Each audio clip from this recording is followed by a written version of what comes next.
Go.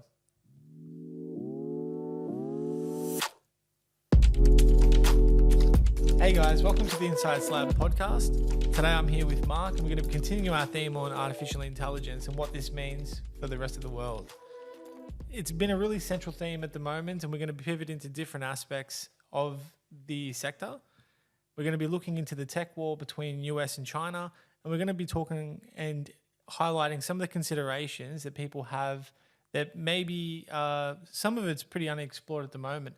Mark, what are your thoughts about the accessibility of AI now, and how has that changed over the last decade?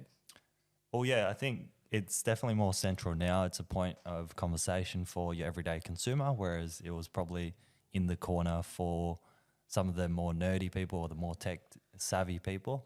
And that was, in my opinion, that was with the release of Chat GPT, and that really showed us that it's not, with these technologies, it can become a two-way conversation, and the possibilities are much greater than we thought.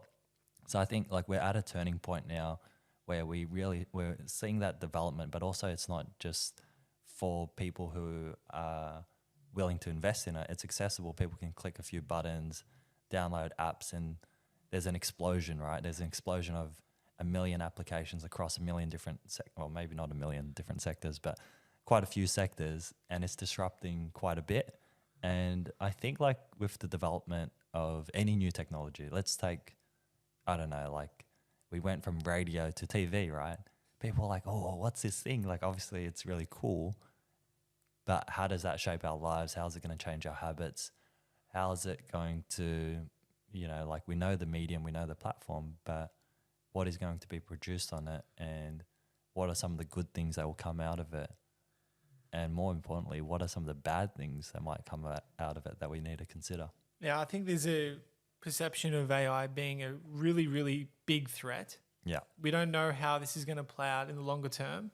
And as you said before, it's going into different sectors, and the disruption, even though we're starting to see it and it's already breaking into new markets, they're continuously finding new ways to apply this technology. And going back to the accessibility, there are going to be bad operators out there that use this for wrongdoing. So I know that you brought up with me something, deep fakes. Yeah.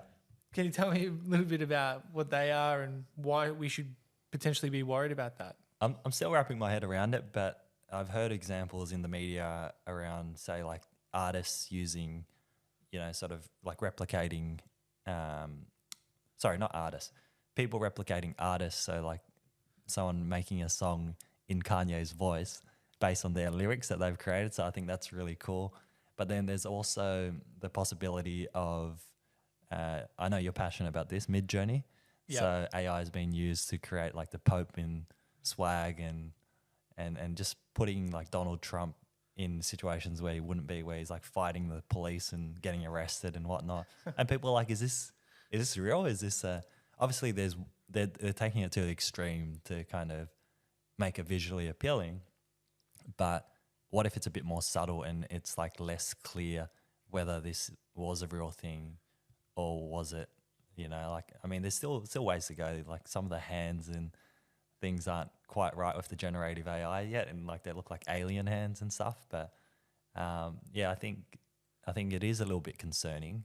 And we've been talking about this for a couple months now, and I think about the Jurassic Park scene. Do you wanna maybe tell them about that? Absolutely. So in the first Jurassic Park movie, there was an interesting quote from Jeff Goldblum. So when he was talking to the owner of Jurassic Park, he said the scientists out there are so concerned of can they actually create this or can they do this that they've never stopped to think, should we? Should we, right? I think that it's really good that this technology exists, and that, I really love how things are panning out. It's really exciting for the future. I love seeing innovation around this space. Yeah.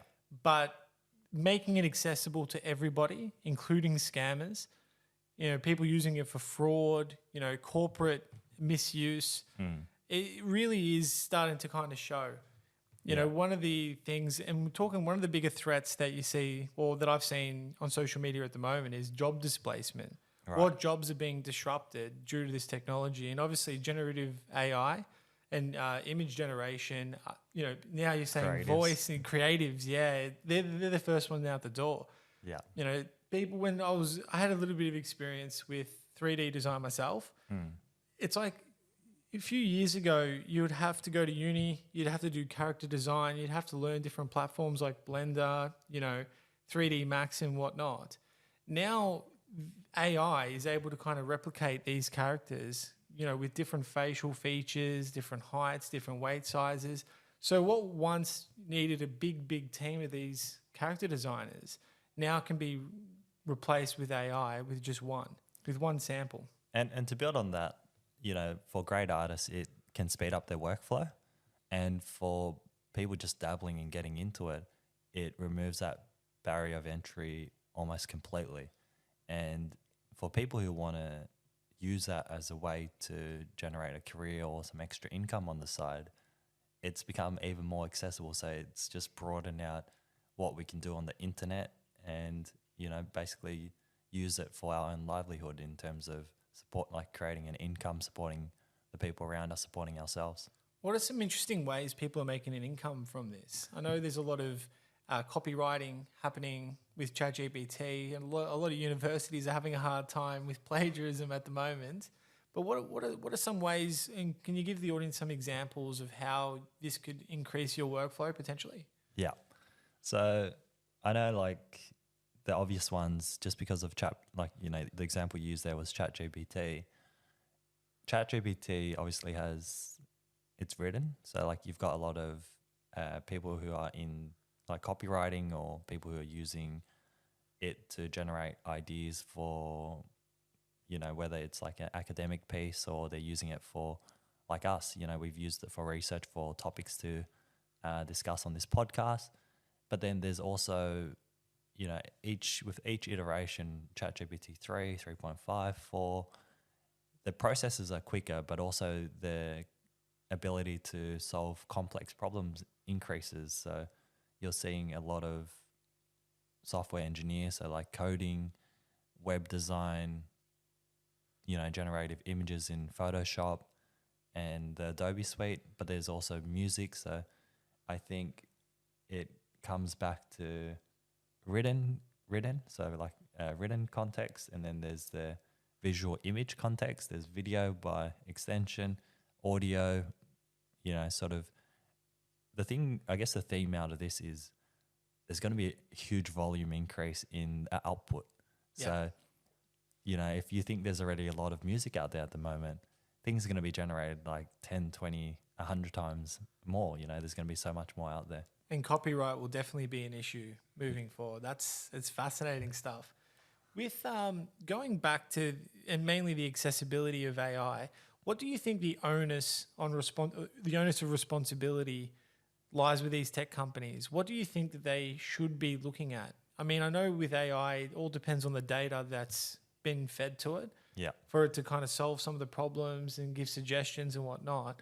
I heard a story a few months ago when ChatGPT went renegade and it started becoming offensive, due to having kind of like an open sourced information, like all the, being really open to all the information in the world. Obviously, there's going to be some inappropriate, conversations and people are going to mess around with it a little bit. And it started to kind of show in some of its responses. Yeah. And it kind of highlighted to me, the importance of these tech companies really kind of curating that data, screening that data before this AI has a hold of it, because, it can be quite harmful. One of the AI systems was based like a psychiatrist. Yeah. Right. And I found that really interesting, but so also mental health. really, really concerning, because if there is any inappropriate responses, I think that it could be quite harmful to people that maybe they might be naive or whatnot. I mean, they are talking to, essentially a robot. Well, look, a lot of these models, they go off and they need to be trained, right? Like they take the input, they look at the questions, they look at the follow-up questions to understand context better. But when it comes with higher risk, say like in the medical space, it obviously gets the data wrong sometimes, and if someone is relying on that information, uses that on face value, and it's the incorrect information, there can be dire consequences. So I think you're seeing disclaimers and stuff, and people recognize that it's, or most people recognize it.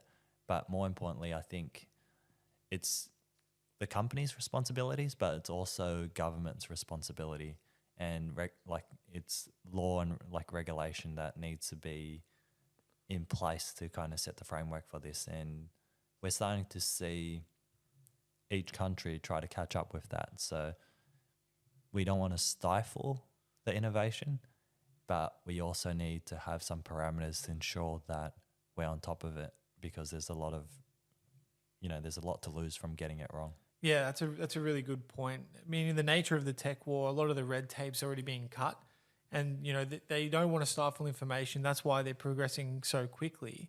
One thing that I found really interesting that we had spoken about earlier in the week was an alternate psychopathic nature of AI. That because it lacks the human element of emotion, sometimes emotion can impact the bottom line outside of logic. And we had a couple of really, really good examples. And for the audience, if you have seen iRobot, there was a really good scene, well, not a good scene, but there was a really relevant scene earlier on where Will Smith was in the car and they had gone off a bridge, had a car crash. In the next car, there was a little girl, and the robot saved Will Smith because it identified him as having a more likelihood of survival. Whereas he was saying that's obviously the wrong decision, because anybody would know that it might be better. If he had a 45% chance to live, you should have just tried to save the girl I think there was 11% chance. Right. And that's why he hated the robots throughout that movie, because it lacked that emotional element. Using that same theme, you mentioned to me triage. Yeah. Right. As that could be a particular point. Can you elaborate on that, like for the audience, and kind of re-emphasize what we had spoken about privately? Yeah, definitely. So, what we're talking about here is making emotional versus logical decisions. And AI is great at getting logic right, probably more accurate than most humans given enough data, right? But where AI probably won't get to, or might take a very long time, is making the emotionally correct decision where, there's more considerations than just doing looking at the probabilities and then choosing the likeliness, right? So if you just go off the logical reason, then a lot of companies wouldn't be investing in cures for, diseases and stuff that have a very low probability of recovery. And to your point, or to your question about the triage, so in the healthcare industry, especially like in the emergency room of hospitals, you've got something called the triage desk. Now, the triage desk is where you've got 4 or 5 nurses at the desk, and most of us have been in hospitals before and seen this. You go to the counter, and no one seems to be in much of a rush unless you're coming in and you've got a gunshot wound or whatever. But you go to the desk and they'll ask you a series of questions. They'll get your details, and then they'll look at how serious your condition is, and then based on how bad your injury or condition is, they will determine who gets priority. And this is the same in war, right? Where there's more injured soldiers than there are nurses. So the nurses have to look at who's likely to be able to be recovered, and they're the ones that get treated. So take this a step further. Robots are starting to be introduced into this space.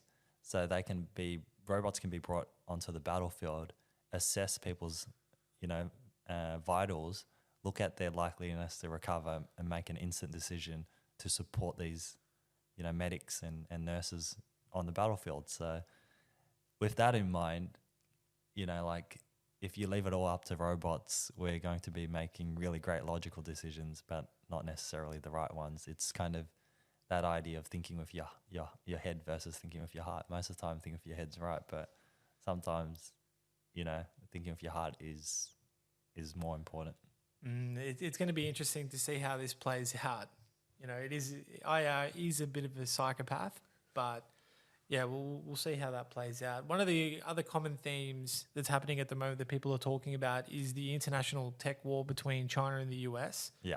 We've seen recent aggressive policy reform in US. In US Yeah. with the Chips and Science Act. That's limiting output to the tech companies to China. Sorry for stuttering. Yeah. That's all right. Yeah, it's a tough one. It's a tough one. But also, we've seen recently China ban exports on germanium and gallium. That's going to hinder the process of US to be able to manufacture the next generation semiconductors. What are semiconductors? Can you explain what's your understanding behind this, and how is this tech war playing out? Like, what are you seeing? I think like we covered this in the last podcast, and it's very relevant to this episode too. Essentially, you know, like if you start mass producing TVs or you start mass producing cars, there's going to be fundamental resources and elements required to support that technology, and semiconductors is the oil to a car. What is the oil to a car? Is semiconductors to AI and then technologies. I could have worded that better, but you get my point. And you know, knowing that, we kind of, like in summary of the last episode, we identified that both the US and China, in their rise for dominance of technology and leveraging AI, they're looking at how they can use and manufacture and work with these resources locally rather than importing them, because that then creates more, I guess, more growth within their own economies rather than sharing that abroad. So Yeah, absolutely. There's a sense of, and you said in the last podcast, a reverse globalization. Yeah. You know, and there's like, it seems like a nationalism, a resource nationalism at the moment, where they're focusing on localizing their own supply chains. And we're seeing this with any tech manufacturing. The prices are going through the roof. Commodity prices and raw materials are through the roof, and it's going to cost us more. Do you think this is going to play out in terms of how accessible these things are moving forward? Do you think that there will be a paywall introduced because of the increasing price to make these systems, or? Look, on one hand, AI means that we can do so much more with with a lot less resources, but at the same time, I guess we are at odds, right? Because where it's like when we get a team together, we're probably more likely to generate more output and utilize each person's skills and find efficiencies within that. But there's more chances of conflict and more problems to tackle as you introduce more players. And with reverse globalization, there's going to be, you know, economies of scale. So like the idea that, you know, if you can leverage and produce larger output, then you can reduce the cost. But if you start working independently and that team, hypothetical team that we just talked about, separated and they all went on their own ventures, then, you know, you can get to the same goal still, but it's going to be a lot harder and it's going to be less cost efficient. Absolutely. Do you think, and I'll put this question to you, do you think the use of, or using AI and being your end consumer of it, Yeah. do you think it's a privilege or a right? Or, you know, I think more importantly, like whether it's a privilege or a right is like, you know, is it good or it's bad? Like that's kind of what you're asking, right? Yeah. Like, do you think that if you were charged with certain crimes of fraud, for example, or you were caught at one of these dodgy call centers and whatnot, I know I've got them in my sights, man. I don't like them one bit. Yeah. But do you think that some people could be in the future limited access to these technologies based on their behavior or based on their criminal history? Yeah, most definitely. I think we'll see access for most people, but if something does become, you know, when something becomes so valuable, there will be parties that try to control it, or if an economy like, we've seen this in China where they will control what is shown on social media, and, it might be less of a, hey, I've got the recipe to the secret spices for the KFC, and I'm going to keep it in this safe, in this hidden place no one knows about, but more of a, most countries have access to it, but then Italy goes, nah, we're banning Chat GPT. It doesn't work for us. It's going to be more like that. So I think it's, you've seen that in cryptocurrency. People will flip, they'll flop because they're constantly analyzing the value versus the risk. So we've seen China ban and unban Bitcoin more times than I can remember, So Yeah. It's a really interesting point as well. So not only is there a lot of politics going on with this international battle for AI supremacy, yeah, but also, do you think it introduces the question of, do you think that these systems can be used politically, like for their own political agenda? We've talked about the data sets being, inputted, like, so ChatGPT, I think it's like before 2021, yeah, or after 2021, data is quite limited. yeah. Do you think that some of these systems that could become prevalent in the future, so whether it's ChatGPT, whether it's, China's version, India's version, or whatnot, do you see a huge political risk with this? And like, how can we even enforce it? I mean, it's a really interesting concept, and Yeah, I think like as you're sort of speaking about that, it reminds me of this interview with Elon Musk and I think it was Tucker Carlson. okay, And, I really like Tucker Carlson because he brings it back to the common person. Like, oh, like you talk about AI is going to be so, like it's a huge risk, right? Like, why do you think that? And what does like the worst case scenario actually look like? Can you paint that picture? And for most people, it's like this ominous thing, but you can't define it. So for us to comprehend what the risk is, you kind of need to provide an example. And, his stance on AI, or his warning, was saying that he thinks that AI is the greatest risk we face as a civilization. So it's got the possibility to ruin a civilization. And he also talks about how civilizations are actually less robust than you think. We've been around for the last 200 years in America. Like the US has predominantly been the strongest player there. But, you look at the Romans and you look at like all the civilizations that came before us. During that time, you'd think there's no way that they're going to collapse and a new civilization is going to emerge from it.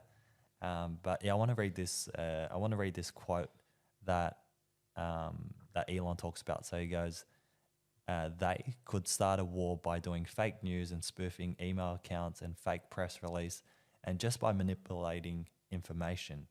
The pen is mightier than the sword. AI is a fundamental risk to the existence of human civilization in a way that car accidents, airplane crashes, faulty drugs, or bad food were not. If you were a hedge fund or private equity fund and you said, well, all I want my AI to do is maximize the value of my portfolio, then the AI could decide, well, the best way to do that is to short consumer stocks and go long defense stocks and start a war. wow. So it's, I think that example of the pen versus the sword, right, makes us think of Terminator, Skynet versus, less obvious war where it's starting a war through influence and persuasion, and distributing content and people not understanding where that content's come from, influencing decisions at a political level and at a government level. Absolutely. I think we're going to see this also play out in the corporate world. And I think that's where I'm most concerned this is going to play out. So a lot of people, when they're talking about AI and its, main threats, they think about military capabilities, drug development, and, political agendas or political espionage. But I think that, and I know I keep talking about this with you, I've been talking about this for the last few weeks, is patent monopolies. Right. we're seeing the amount of patents being filed by AI absolutely soar. I think it's like 74 times what it was in 2015. Chat GPT maintains. I had a big argument with Chat GPT. I said, Love "Can those AI?" arguments. I said, "Can AI file a patent?" And it said, "No, it requires a human element." Yeah. I said, "Okay, well, why does it require that human element? Can you go through the process of filing a patent and what considerations need to be met?" And it pretty much told me exactly, like it knew what it was doing. It just refused to make that omission that it could do it itself. Going forward, part of, global trade, and good and operating in good faith is what kind of why we're having all these tensions. It avoids war, it avoids international conflicts. We're seeing some international conflict in the world. That'll always be the case, unfortunately. But Yeah. going forward with, patent espionage is not the right word, but patent abuse. Right. One of the bigger problems that I think that, America's or the world has had is that some of these companies like Microsoft could have 10,000 patents. There's no cap, and if you use AI to circumvent patents and say, can you give me this patent, but also consider every angle where we can, or a competitor can kind of innovate around it and make it harder. And I think by not having a particular screening or process, I think that it kind of opens up a whole new can of worms in the corporate world, and I think that could lead to more tension. What you're talking about there is potentially using AI as an added layer of moat for your company. Yep.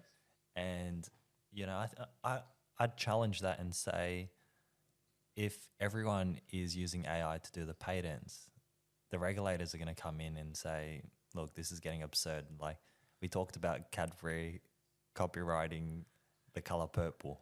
Yeah, it's not ridiculous. And not just for chocolates, like their branding. Like I need to get up to date with that to understand like if that still holds much value, because the idea of patenting an entire color just sounds absurd to me. Yeah, it seems like it's in disarray to begin with, and I think it could be exacerbated now with AI. It's just, I think that's going to be an interesting. I don't know how that's going to play out, but but that's something that I've questioned quite a bit in recent times. Yeah, I think it's going to be like who's got the better AI, who can do the smarter patent, and tackle the problems from, like let's say if I was suing you, right? Then you've got like two lawyers, and sometimes the outcome is based on who's got the better lawyer. Maybe that's the case with the AI technologies. And I think, you've got AI that'll be accessible to the consumer, but then you also have the smartest AIs, which are going to be super expensive, limited to maybe just the government and maybe just in like one server room. So they're not going to be accessible everywhere. So I think that's where it's going to be.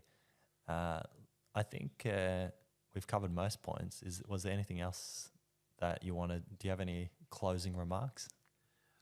Not particularly. I mean, we're seeing the tension between US and China just continuing. This is going to be a common theme moving forward. So to our audience, this is something that you're going to hear us continuously give you updates on. We find it really, really interesting. I saw an interesting fact throughout the week on an element called antimony. South Korea? No. No. That was something. That was the breakthrough that they had yesterday. They created the world's first superconductor. Yeah. It's being verified at the moment. So we'll circle back to that. We'll circle back to that at another point. But antimony, when we're looking at these tensions between US and China, I'm always asking the question, like, who's going to win? And what are some of the leverage that they have over one another? So obviously the bigger tech players are in the US at the moment. But there's this element that a lot of people haven't heard of called antimony. Yeah. And it's kind of used to make products fire retardant. It's in iPhones. It stops these batteries from going supercritical and catching on fire, essentially. Yeah. And China, Russia, and this place called, I don't know if I'm pronouncing this right, Chebakistan, holds 88% of the total market share for antimony. That's massive. The US stopped producing antimony in 2001.